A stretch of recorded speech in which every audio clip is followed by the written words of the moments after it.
بسم اللہ الرحمن الرحیم۔ عزیز طلباء، دارالعلوم دیوبند کے بعد ہندوستان کی قدیم دینی درسگاہ مظاہر العلوم سہارنپور کے اندر اگر آپ داخلے کے خواہش مند ہیں تو اس کی تفصیلات آج آپ کو بتلائی جائے گی کہ اس ادارے کے اندر داخلہ کب ہوگا، فارم کب تقسیم ہوگا اور کون کون سے کاغذات آپ کو لے کر آنے ہیں۔ کچھ ضروری چیزیں آپ کو بتلا دی جائیں گی، اس لیے آپ توجہ کے ساتھ سنیں اگر آپ مظاہر العلوم جانا چاہتے ہیں۔ سب سے پہلے آپ جان لیجئے کہ 5 شوال کے بعد سے فارم وہاں تقسیم ہونا شروع ہو جائے گا اور 1 ہفتے تک ملے گا فارم۔ جو طلبہ مظاہر العلوم جائیں وہ اپنا تصدیق نامہ لے کر جائیں، یعنی جہاں سے آپ نے تعلیم حاصل کی ہے، عربی درجات کی یا حفظ کی، وہاں سے آپ تصدیق نامہ اس مدرسے سے لے کے جائیں کہ آپ وہاں پڑھے ہوئے ہیں، اس بات کی تصدیق ہو جاتی ہے تصدیق نامے کے اندر۔ اسی طرح صوبہ آسام، بنگال، تریپورہ، منی پور، کشمیر یعنی جو سرحدی علاقے ہیں، ان کے طلبہ اپنا وطنی تصدیق نامہ جو مصدقہ مجسٹریٹ ہو پیش کریں۔ یہ چیز کیا ہوتی ہے؟ یہ آپ کچہری سے ایفیڈیوٹ بنوا کے لے کے آئیں۔ اگر آپ نہیں جانتے ہیں تو پہنچ جائیے کچہری، اور 1 دن میں بن جائے گا۔ آپ کچہری جائیے، وہاں سے آپ ایفیڈیوٹ بنوا لیجئے کسی وکیل صاحب سے مل کے۔ 50-100 روپے 150 روپے میں ایفیڈیوٹ بن جاتا ہے۔ وہ تصدیق ہوتی ہے کہ آپ یہیں کے مقامی ہیں، باہر کے کہیں اور کے نہیں ہیں۔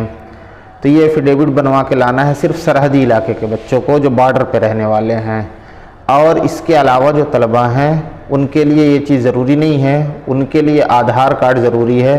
اگر آدھار کارڈ نہیں ہے تو پاسپورٹ، اور آدھار کارڈ، پاسپورٹ یا اس کے علاوہ کوئی بھی سرکاری ان کے پاس آئی ڈی ہو، نہیں ہے تو وہ کیا کریں گے کہ اپنے گرام پردھان سے، اگر گاؤں کے ہیں، اور اگر قصبے یا شہر کے ہیں تو وہ اپنے سبھاسد سے ایک کاغذ پہ، ان کے پاس کاغذ ہوتا ہے، تو یہ وطنی تصدیق نامہ آپ لے کر آئیں۔ اور جو ہندوستان سے باہر کے طلبہ اگر آنا چاہتے ہیں تو وہ اپنا تعلیمی ویزا 1 سال کا لے کر آئیں، تبھی داخلہ ہوگا ان کا۔ تمام جماعتوں کے اندر قدیم طلبہ کے داخلے کے بعد ہی جدید طلبہ کو لیا جاتا ہے، جتنی تعداد ہوتی ہے۔ ابتدائی عربی درجات میں شہری اور علاقائی جو بچے ہیں ان کو زیادہ ترجیح دی جاتی ہے۔ اس کے علاوہ درجہ فارسی سے اور عربی درجات میں درجہ ہفتم تک کے جو طلبہ ہیں، یعنی اگر آپ فارسی میں داخلہ لینا چاہتے ہیں، عربی اول میں، یعنی ایسے اگر آپ برائے ہفتم تک کے لیے جاتے ہیں تو آپ کا تقریری امتحان ہوگا۔ صرف دور حدیث شریف کے اندر جو طلبہ داخلہ لیں گے ان کا تحریری امتحان ہوگا، اور ان کے امتحان کی تاریخ کا اعلان فارم تقسیم ہونے کے بعد وہیں پہ نوٹس بورڈ پہ لگا دیا جائے گا۔ اور آپ اپنی ضروریات کا سامان وغیرہ لے کر جائیں۔ تو یہ کچھ ضروری چیزیں تھیں جو آپ کو بتلا دی گئیں۔ اگر آپ مظاہر العلوم جانا چاہتے ہیں تو اس تیاری کے ساتھ جائیں، اور آپ جان لیتے ہیں کہ کن کن کتابوں کا امتحان آپ کو دینا ہے۔ تو درجہ فارسی کے لیے اگر آپ جا رہے ہیں تو حفظ ناظرہ، کلام پاک کی خواندگی کی تصدیق میں نمبرات محصلہ، یعنی آپ اپنا رزلٹ لے کر جائیں، اور اردو کتابچے، دینیات وغیرہ کا امتحان ہوگا۔ سال اول کے اندر اگر آپ جا رہے ہیں تو حمد باری، تیسر المبتدی، پند نامہ، تعلیم الدین، املا، پہاڑے، حساب، ان کا امتحان ہوگا آپ کا۔ یہ سارے امتحان تقریری ہیں۔ اسی طرح اگر آپ سال دوم کے لیے جا رہے ہیں تو النحو الواضح کا پہلا، دوسرا اور تیسرا تینوں حصے، علم الصرف، ما لا بد منہ، دروس اللغۃ العربیہ کے تینوں حصے، اور اوجز السیر، ان کتابوں کا امتحان ہوگا۔ اگر آپ سال سوم کے لیے جا رہے ہیں تو ہدایت النو، مرقات، علم الصیغہ، زاد الطالبین اور نور الاضاء کا امتحان ہوگا۔ اگر آپ سال چہارم کے لیے جا رہے ہیں تو قافیہ، قدوری، شرح تہذیب، قرأۃ الراشدہ، سوم اور ترجمہ کلام پاک کا آخری حصہ۔ اگر آپ سال پنجم کے لیے جا رہے ہیں تو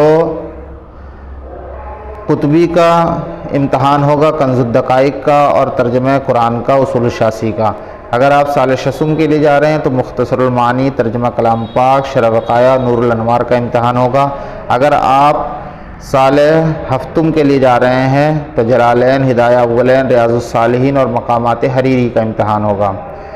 اور اگر آپ دور حدیث شریف کے لیے جا رہے ہیں تو بیضاوی، ہدایہ آخرین، مشکات شریف، یہ مشکات شریف کا جو اگزام ہوگا ان کا تحریری امتحان ہوگا۔ تو ان درجات کے اندر اگر آپ داخلہ لینے جا رہے ہیں تو ان تفصیلات کے ساتھ اور ان کاغذات کے ساتھ آپ پہنچیں 5 شوال کے بعد۔ 1 ہفتے تک فارم تقسیم ہوگا اور آپ امتحان دیں، داخلہ لیں۔